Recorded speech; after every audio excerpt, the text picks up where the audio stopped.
how I got jacked in about a year. You know, a lot of people are actually curious about this, like exactly what my workout routine is. Specifically, is it like dumbbell flies? Is it chest? Is it incline press? Like, what is my rep range? Diet. You know, what is my diet? You know, how do you actually keep a very lean physique while still building muscle? And how did TRT contribute to the energy at the gym and the strength and endurance to keep going and pushing through PRs? So I'm going to discuss it, my friends, a biohacker's perspective to getting extremely lean and extremely jacked in this video.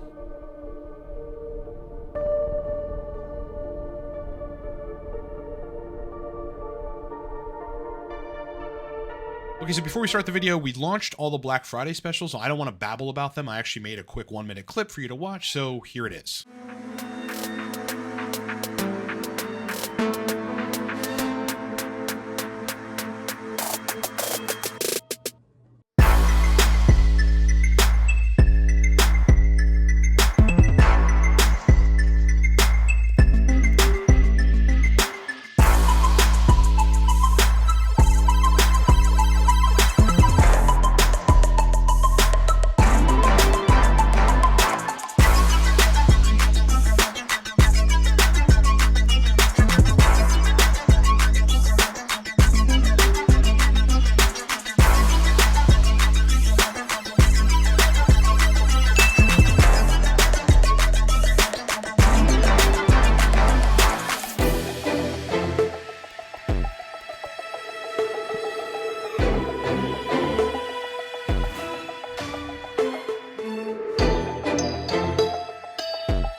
Codes are in the description of the video. Links are in the description of the video to go get discounts on nootropics, coaching, courses, everything on our website for Black Friday. So to achieve my current physique, and I'll just throw up a picture of my physique right now. I mean, this is essentially what I look like. I'll try to give you as many angles as possible. Now you can see I've built some chest. I built traps. I have pronounced delts, both front and rear delts. I think this is really important. I'm going to get to how I did that because I think that's like one of the most attractive things like a man can have, especially to a woman, is like filled delts. And how I managed to stay lean 24/7, 365, in addition to these 6 exercises that helped me to get jacked. I'm going to break it all down for you now. Okay, so for starters, let's talk about testosterone. Look, I don't think you should go on any muscle building endeavor without making sure testosterone's in a great place. My test as a natural was always between 700 and 950, depending on what I was doing, and then it started lowering, which is why I went on TRT, among other reasons. My dose on TRT, the majority of time, has been between 140 and 210 milligrams, with really somewhere in the middle at 168 being probably the most amount of time that I've spent on one dose of testosterone. I did one small stint. It was about a month at 230 milligrams. And really had a difficult time managing the estradiol, and I had sides, so I basically it was non-sustainable for me personally. All right, so that's TRT. Now, TRT obviously has some significant effect on gym endurance. It doesn't make it jacked. You know, you're not just going to get jacked because you're on testosterone. You will hold a little more lean mass as compared to body fat, but you have to do the work. Okay, let's talk about exercises. So the first critical thing, especially for building like these 3D delts, is dumbbell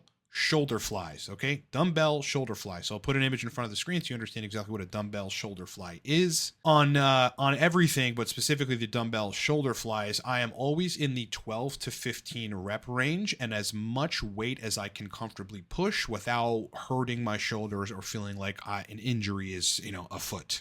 I'm running between 5 and 7 sets of 12 to 15 reps of dumbbell shoulder flies, and this is probably twice a week. Number 2, the chest fly machine. This is an underrated machine that I think if you look at a lot of bodybuilders and pro people, like people's whole lives are around building muscle, they're going to tell you that the chest fly machine is very critical. You build different parts of your chest as well as your delts from using the chest fly machine. So I'll put a graphic of that on the screen if it isn't already there. Have a look at that. Again, 12 to 15 rep range, 5 to 7 sets, as much weight as I can push. By the way, that progressively, I can't even fucking talk. And by the way, that progressively gets heavier over time, it gets to the point where it's like, okay, if the 12 to 15 rep range is far too easy and I could end up doing 20 and feel fine, that's the indication to increase the weight. You want those 12 to 15 reps, especially starting from like, rep 7 onward, to be pretty difficult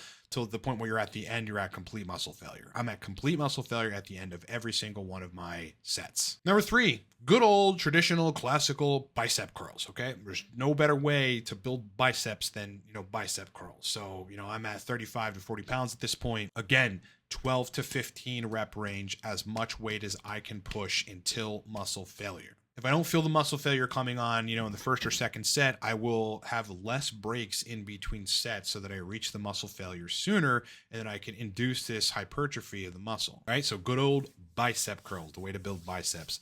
Number 4, regular bench and incline bench press. I think to build a good chest, you certainly need both of them. I mean, one would argue you should use decline as well, but I just do regular bench, again, as heavy as I can push in the 12 to 15 rep range, and incline press. It's slightly less weight because it's harder to push the same amount of weight incline because you're on an incline. It's a little different. But the interesting thing about like the incline press as compared to, regular bench press is that also substantially helps you build your delts. So again, 12 to 15 rep range, as heavy as I can, till muscle failure. And if I'm not reaching muscle failure, I will take less breaks in between the sets in order to quickly reach muscle failure. 5. Now, this is something that I learned from, what was his name? He was the YouTuber that, rest in peace, just died. His name is Joe Aesthetics or Joe Lindner. I have close friends that were very close to him, like Vigorous Steve. And so RIP to the man. His content was super motivational. And he was just a really fucking cool guy. But, one of the things that,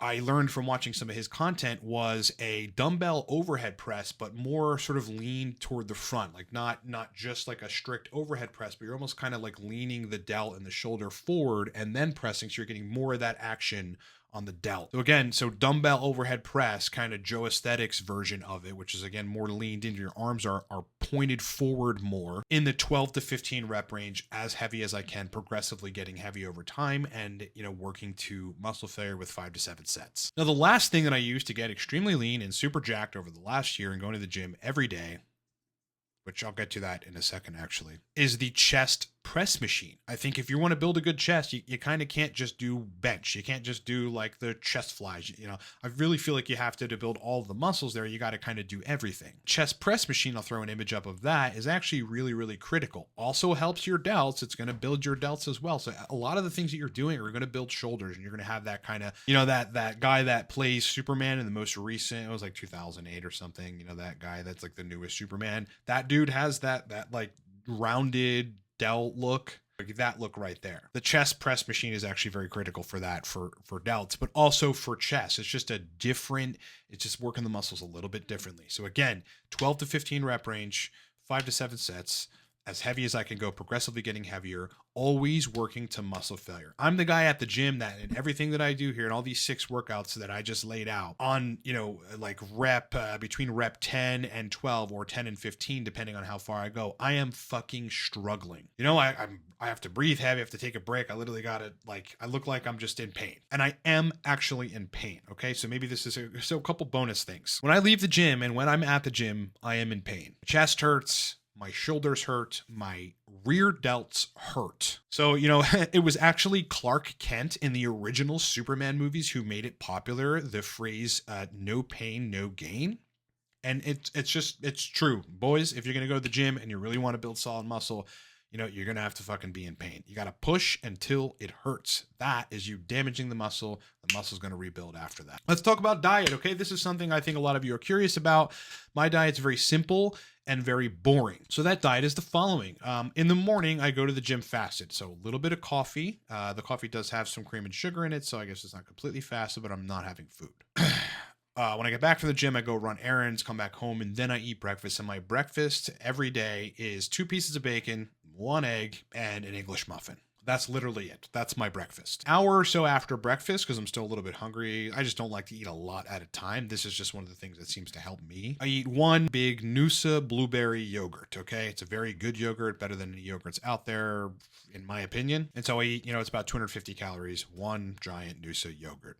At about 3 p.m., I get probably about 80 calories in from a Coke. Okay, that is my my one vice. It also gets me some caffeine in the picture. One of those small Coke cans. I drink a small Coke every day right around 3 p.m. Now for dinner, my dinner is boring. And it's like the same stuff. It just may be different foods, but it's the same general template like every day of the week. I rarely cheat these days because I just don't like feeling other than optimal. My dinner is usually beef, salmon or chicken as the meat source, as the protein source, asparagus, broccoli, and cauliflower together, or like seasoned yellow squash, like all separate, right? You know, you got asparagus one day, you've got broccoli, cauliflower another day, seasoned squash another day. That's the vegetable for dinner. And then every night without fail, there is a tuber in my dinner. So whether that's mashed potato, like a garlic mash that I home make, or it's a white potato with a little bit of butter, a little bit of sour cream, and some salt, or it's a sweet potato with a little bit of sugar, a little bit of cinnamon.